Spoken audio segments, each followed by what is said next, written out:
when you're in California and you want to find cash flow, you have to go somewhere else. And that requires having a great property manager. It requires having a great contractor, a great, person to find your tenant, the tenant screening process. And I have learned over the years that there's a long checklist of things that need to be examined before trusting anyone. So one of the people that we trusted was doing what looked and appeared to be really nice upgrades, because we don't want to have to fly over there and manage a complete renovation on a property. We just want that done. Some people do it and they'll fly out to different markets and work with an agent and buy a property and have it renovated by someone. And that to me ends up costing more because you're paying for the flight and the staying in hotels. I just want it done by an expert. And these renovations were beautiful with this company that we were working with. But then a few years into it, and by the way, the cash flow was fantastic. Everything was great.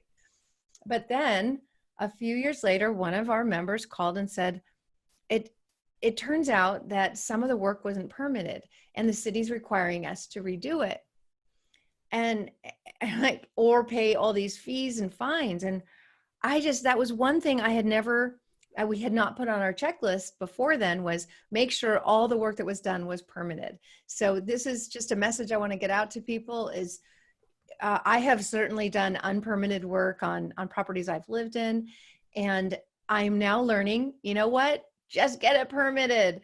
Because if you rent out a part of a property that's not permitted, you're kind of liable if anything goes wrong. I don't know if you know the story about the big fire in Oakland that ended up, a lot of people died in that fire, and the landlord was charged with murder because none of it was permitted.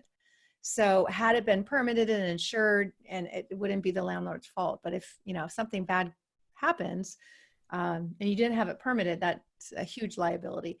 So if you've had anyone do work, get it checked and make sure that it was done properly and that the city knows about it. And especially if you've got a tenant living in there, that it was done properly and to code.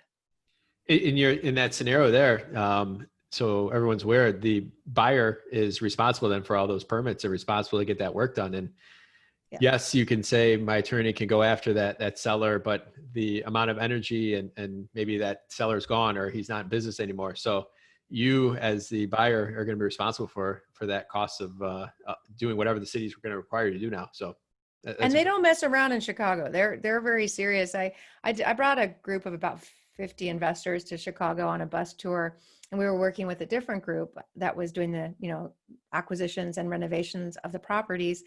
And on the bus tour, there was a very serious looking woman in the back making notes. And at the end of the tour, she came up to me and she said, I just came on this tour because I'm from the city of Chicago and I wanted to make sure you weren't selling unpermitted properties, because she knew that it had happened, but that I didn't know anything about it. So she wanted to go on the bus tour to make sure I really, truly didn't know anything about it. And I didn't. We ended up being friends and everything was fine, but she stuck on the bus. So yeah, they take it very seriously, and for good reason. There's a reason for building codes, there's a reason for it. And if you're going to put a tenant in there, they need to be safe.